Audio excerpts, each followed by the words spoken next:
സ്പോർട്സിൽ എക്കാലത്തെയും revenge Kings ആരാ നോക്കിയാണെങ്കിൽ നമുക്ക് കാണാൻ സാധിക്കും. അത് നമ്മുടെ വിരാട് കോഹ്ലിയും CR7 നമ്മുടെ ക്രിസ്ത്യാനോ റൊണാൾഡോയുമാണ്. ഇവരുടെ അടുത്ത് ഡയറക്റ്റ് ആയിട്ടും ഇൻഡയറക്റ്റ് ആയിട്ടും റിവഞ്ച് ചെയ്തിട്ടുള്ള ആളുകൾക്ക് അവർ കൊടുത്തിട്ടുള്ള ഉത്തരം അവരുടെ കളിയിലൂടെ, അവരുടെ ആ ഒരു നല്ലൊരു പെർഫോമൻസിലൂടെയാണ് കൊടുത്തിട്ടുള്ളത്.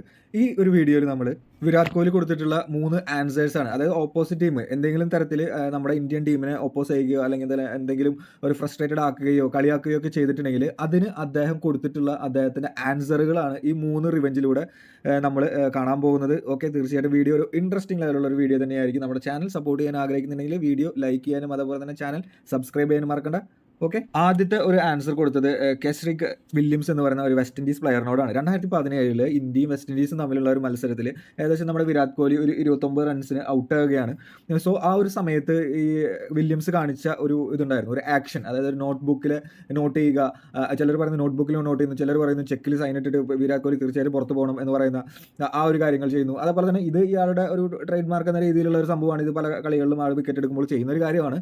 ഇതേ സംഭവത്തിന് ആൻസർ കൊടുക്കുന്ന ഏകദേശം 2 വർഷം കഴിഞ്ഞിട്ട് 2019 ഹൈദരാബാദിൽ ഇന്ത്യയും വെസ്റ്റ് ഇൻഡീസും തമ്മിലുള്ള മത്സരത്തിലാണ് ഇതിനുള്ള ശരിയായിട്ടുള്ള ഉത്തരം. ആ ഒരു മത്സരത്തിൽ വെസ്റ്റ് ഇൻഡീസ് 207 റണ്ണാണ് ഫസ്റ്റത്തെ ബാറ്റിംഗിൽ എടുക്കുന്നത്. രണ്ടാമത്തെ ആ ഒരു ഇതിൽ നമ്മുടെ രോഹിത് ശർമ്മ ഓപ്പണിംഗിൽ ചെറിയൊരു റണ്ണിൽ ഔട്ടായി പോകുന്നു. അതിനുശേഷം വരുന്നത് വിരാട് കോഹ്ലിയാണ്. വിരാട് കോഹ്ലി ആ ഒരു മത്സരത്തിൽ 50 ബോളിൽ 6 സിക്സും 6 4 അടിച്ച് ഏകദേശം 94 റണ്ണിലാണ് നിൽക്കുന്നത്. ഈ ഒരു കളിയിൽ ഈ വില്യംസ് എന്ന് പറയുന്ന ആ ഒരു വ്യക്തിയുടെ ഓവർ അദ്ദേഹത്തിന് കരിയർ തന്നെ നഷ്ടമായി എന്ന് പറയാൻ പറ്റും ഈ ഒരു കളിയോട് കൂടിയിട്ട്. അതേപോലെ നല്ല രീതിയിൽ എന്താ പറയുക, അദ്ദേഹത്തിന് പെരുമാറിയിട്ട് വിരാട് കോഹ്ലി പോയി നിന്നിട്ട് ചെയ്യുന്ന ഒരു സംഭവമുണ്ട്. അതായത് സൈൻ ഇട്ടിട്ട് ആ വ്യക്തിയുടെ അതേ ട്രേഡ് മാർക്ക് ശരിക്കും വിരാട് കോഹ്ലി കാണിക്കുന്നുണ്ട്. അതിനുശേഷം വിരാട് കോഹ്ലി പ്രസ് മീറ്റിൽ പറയുന്ന ഒരു കാര്യം ഉണ്ടായിരുന്നു, ഞാൻ ആ ഒരു സമയത്ത് എനിക്ക് തോന്നിയൊരു കാര്യമാണ്, അത് റിവെഞ്ച് ആയിട്ട് ഞാൻ കണ്ടു, അത് ചെയ്തു. അല്ലാതെ എനിക്ക് ആ ഒരു വ്യക്തിയോടോ ആ ഒരു ടീമിനോടോ യാതൊരു തരത്തിലുള്ള വിഷമമോ ഇല്ല. ഞങ്ങൾ അതിനുശേഷം നല്ല രീതിയിൽ സംസാരിച്ചതിന് തന്നെയാണ് പിരിഞ്ഞത് എന്നുള്ളൊരു കാര്യമാണ്. എന്നാൽ ഈ ഒരു കളിയോടുകൂടി ഈ വില്യംസ് എന്ന് പറയുന്ന ആ ഒരു ബൗളറിൻ്റെ കരിയർ തന്നെ നഷ്ടമാകാനായിട്ട് കാരണമായി. അതേപോലത്തെ ഒരു എന്താ പറയുക റിവെഞ്ച് തന്നെയായിരുന്നു വിരാട് കോഹ്ലി കൊടുത്തത്. രണ്ടാമത്തെ റിവെഞ്ച് ബംഗ്ലാദേശിനൊപ്പം നടന്നത്. അതായത് ബംഗ്ലാദേശിൻ്റെ ഒപ്പം കളിക്കുമ്പോൾ സിറാജ് ലിറ്റൻ ദാസ് എന്ന് പറയുന്ന ബംഗ്ലാദേശ് ബാറ്റ്സ്മാനെ ഒരു ചെറിയൊരു കാര്യം പറഞ്ഞു. എന്താണ് പറഞ്ഞതെന്നുള്ള കാര്യം ശരിക്കും ക്ലിയർ അല്ല, ബട്ട് ഒരു കാര്യം പറഞ്ഞു.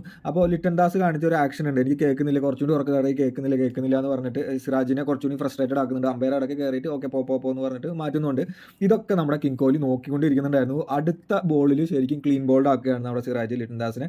സോ ആ ഒരു സമയത്ത് നമ്മുടെ സിറാജ് അടക്കം പറഞ്ഞ ആ ഒരു ആക്ഷനെ കറക്റ്റ് അപ്പുറത്ത് നിന്നിട്ട് ക്യാമറാമാൻ ശരിക്കും എന്താ പറയുക എടുക്കുന്നുണ്ടായിരുന്നു. വിരാട് കോഹ്ലി ആ ഒരു ചെവിട് കാണിച്ചിട്ട് കേൾക്കുന്നില്ല എന്ന് പറയുന്ന ആ ഒരു സംഭവം കാണിക്കുന്നത്. അതായത് സ്വന്തം ടീമിലെ പ്ലെയേഴ്സിനെ മറ്റൊരു ടീമിലെ പ്ലെയേഴ്സ് എന്താ പറയുക കളിയാക്കുകയാണെങ്കിൽ അത് ശരിക്കും ഒരു ഇത് തന്നെയായിട്ട് ഏറ്റെടുത്തിട്ട് അതിന് ആൻസർ കൊടുക്കുക എന്നുള്ളതാണ്. ശരിക്കും പറഞ്ഞാൽ ആ ഒരു വിരാട് കോഹ്ലി നിൽക്കുമ്പോൾ നമുക്കൊരു ഇതാണ്, നമ്മുടെ ടീമിൽ ഒരു തട പോലെ ഒരു കാര്യമാണ്. മറ്റുള്ളവർ മടിക്കുന്ന കാര്യങ്ങൾ പോലും ചെയ്യാനായിട്ട് അദ്ദേഹത്തിന് യാതൊരു തരത്തിലും മടിയില്ല. അതും എന്താ പറയുക ഡീസൻ്റ് ആയിട്ട് തന്നെ ആൾ ഉത്തരം കൊടുക്കും എന്നുള്ളതാണ്. അടുത്തൊരു റിവെഞ്ച് എന്ന് പറഞ്ഞിട്ടുണ്ടെങ്കിൽ സ്വന്തം ടീമിലെ കളിക്കാരനെ മറ്റൊരു ടീം, അതായത് ജോ റൂട്ട് നമ്മുടെ KL രാഹുൽ 146 റൺ എടുത്ത് നല്ല രീതിയിൽ നിൽക്കുമ്പോൾ അദ്ദേഹം ശരിക്കും പറഞ്ഞാൽ ഒരു ഷോട്ട് അടിക്കുന്നു. അത് കറക്റ്റ് ജോ റൂട്ടിൻ്റെ ബോളറായിട്ടുള്ള ജോ റൂട്ടിൻ്റെ കയ്യിലേക്കാണ് പോകുന്നത്. അത് എടുത്തിട്ട് ആൾ എറിയുന്നുണ്ട്, കീപ്പറിൻ്റെ കയ്യിലേക്കാണ് എറിയുന്നത്.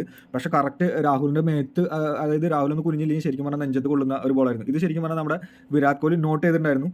അതേ സംഭവം തന്നെ അതേ രീതിയിൽ വിരാട് കോഹ്ലി അതിനൊരു ഉത്തരം കൊടുക്കുന്നുണ്ട്. അതായത് ജോ റൂട്ട് റൺ എടുക്കുമ്പോൾ കറക്റ്റ് ജോ റൂട്ടിൻ്റെ മേത്തിലേക്ക് കൊള്ളാവുന്ന രീതിയിൽ തന്നെയാണ് എറിയുന്നത്. ജോ റൂട്ട് അതിനുശേഷം വളരെ ദയനീയമായിട്ട് തന്നെ നോക്കുന്ന ഒരു ഇത് നമുക്ക് കാണാനായിട്ട് സാധിക്കും. കാരണം ഒന്ന് ചെരിഞ്ഞില്ലെങ്കിൽ ശരിക്കും അദ്ദേഹത്തിൻ്റെ നെഞ്ചത്ത് തന്നെ കൊള്ളുന്ന ഒരു ഇതാണ്. കാരണം എന്ന് വെച്ചാൽ കാര്യമില്ലാണ്ടാണ് ജോ റൂട്ട് ആ ഒരു സംഭവം ചെയ്തത്.